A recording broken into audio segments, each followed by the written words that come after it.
이 뒤꿈치 바닥 쪽이 아픈 그런 원인의 가장 흔한 혹은 가장 대표적인 질환은 족저근막염이라고 합니다. 그럼 만약에 족저근막염으로 딱 진단이 됐다. 그러면 이제 치료를 어떻게 하나요? 좀 궁금하잖아요. 너무나 좀 쉬운 말일 수 있는데 사실 족저근막염의 치료에서 가장 핵심은 스트레칭입니다. 안녕하세요. 두발로병원 이강입니다.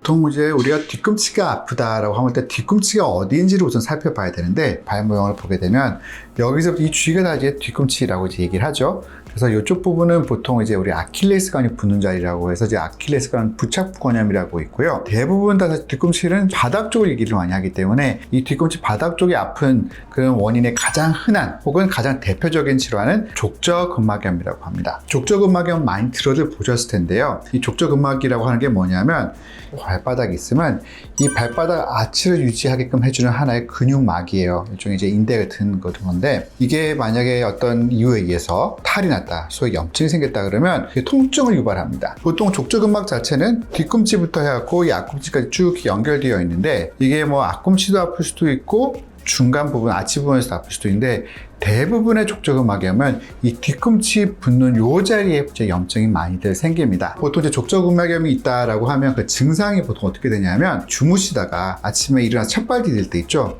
이때 보통 많이들 아프다라고 합니다. 그 이유는 뭐냐면, 우리가 주무실 적엔 어때요? 발이 처져 있죠? 똑바로 자도 처져 있고 엎드려 자도 처져 있습니다. 그럼 이 처져 있는 이 부분이 아무래도 염증이 있으면 그게 좀 딱딱하게 굳어 있거든요. 굳어 있는 부분이 한 자세로 오래 있다 보면 그게 더 굳어 버려갖고 디디려고 하면 이게 딱 당기잖아요. 하고 아프다고 표현을 합니다. 그렇기 때문에 이제 스트레칭을 해준다 내지 걷다 보면 이 자체가 좀 풀리죠. 풀리면서 점점 좋아진다라고 얘기합니다. 또 한편 어떤 경우가 있냐면, 차에 오래 앉아있다든지 뭐 책상에 오래 앉아있다, 그때도 발 이렇게 처져 있게 있겠죠. 그러다가 갑자기 딱 디디고 서려고 하면, 차에서 일어난다라고 하면 딱 디디고 서면 얘가 확 찢어지듯이 통증을 딱 느껴요. 그렇지만 이때도 걷다 보면 풀립니다. 그래서 족저근막염의 증상은 디딜 때마다 아픈 게 아니라 어떤 특정 자세로 오래 있다가 갑자기 설 때, 그때 통증이 있다가 점차 걷다 보면 증상이 좋아지는 게 족저근막염입니다. 어떤 분들은 난 걷기만 하면 아파요, 디디기만 하면 아파요 라고 하면, 그거는 족저근막염 가능성은 좀 드물고 다른 원인에 의해서 이제 뒤꿈치 통증이 있다라고 봐야 될 것 같고요.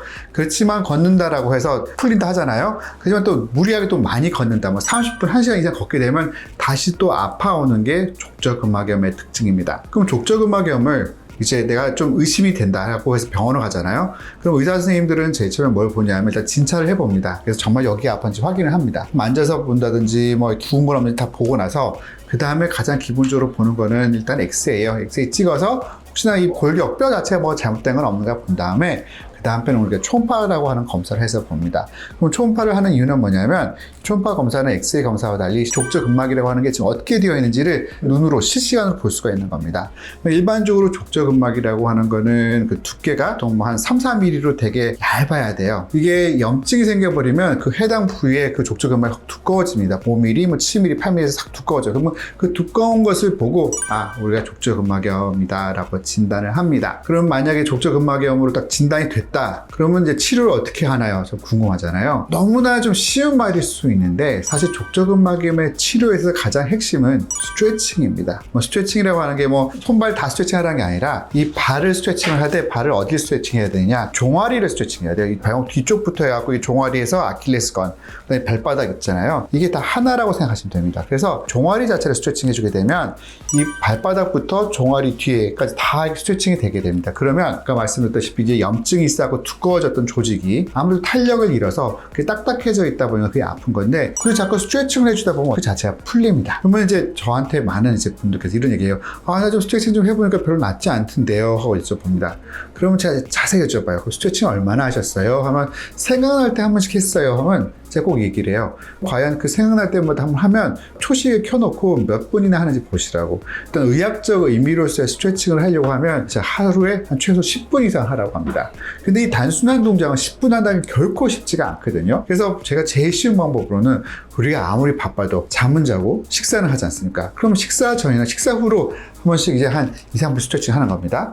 그리고 자기 전에도 2, 3분 스트레칭하고 아침에 눈 뜨자마자 첫 발릴 때 아프니까 또 2, 3분 스트레칭하고 그렇게 하게 되면 하루에 한 10분 이상 하게 돼요. 그래서 뭐 한 달, 두 달, 세 달 하다 보면 그 딱딱하게 굳었는 게 진짜 풀려요. 괜히 의사들이 스트레칭 하세요 하는 게 아니거든요. 그래서 스트레칭이라고 하는 게 생각날 때마다 좀 한두 번 해보고 에이 안 낫네.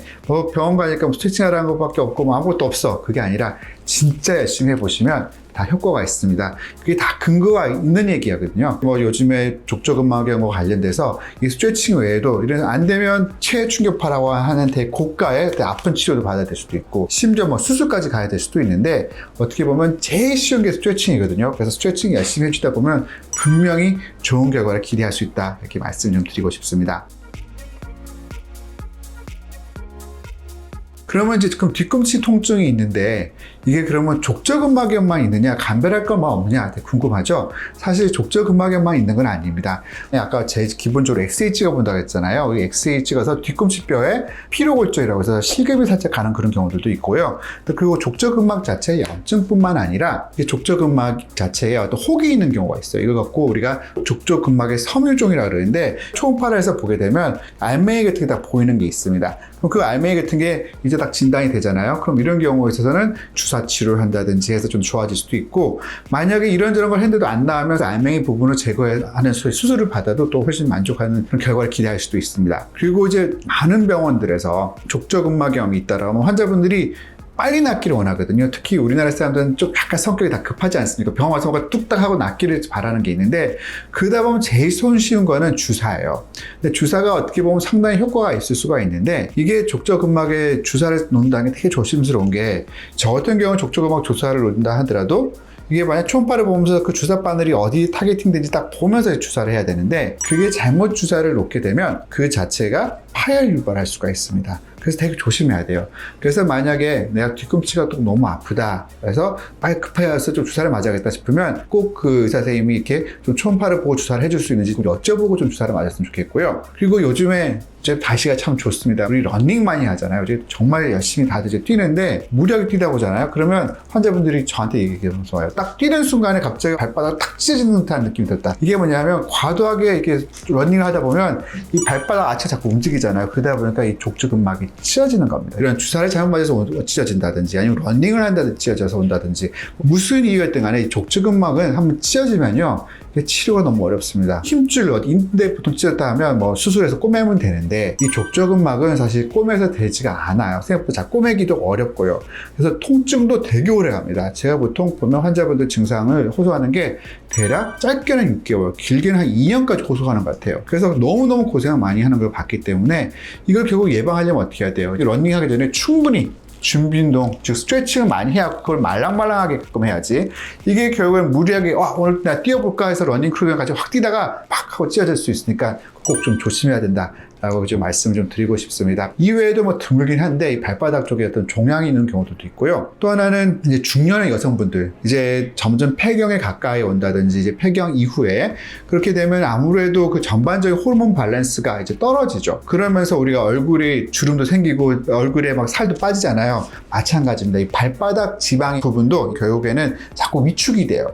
그러다 보면 이 피부하고 뒤꿈치뼈가 자꾸 마찰되다 보니까 그 부분에 이제 점액낭이라고 하는 염증이 생기는 경우가 있고요. 지방 패드 자체가 깨지는 그런 경우도 있어요. 그러면 이것도 생각보다 치료 상당히 어렵습니다. 되게 막 디디기만 하면 아프고 참 방법이 없어요. 그래서 이런 경우에 있어서도 어떻게 보면 되게 고생을 많이 할 수가 있습니다. 그래서 이게 뒤꿈치가 아프다라고 할 적에 족저근막염이 대표적이긴 하지만 족저근막염 외에도 워낙 다양한 질병들이 있으니까 만약에 좀 내가 뒤꿈치가 계속 아프다 싶으면 꼭 가까운 족부를 전공한 의사 선생님께 찾아가서 한번 내 병이 무엇인지 정확하게 한번 진단 받아보는 것을 권장해 드리고 싶습니다. 오늘 말씀 감사합니다, 원장님.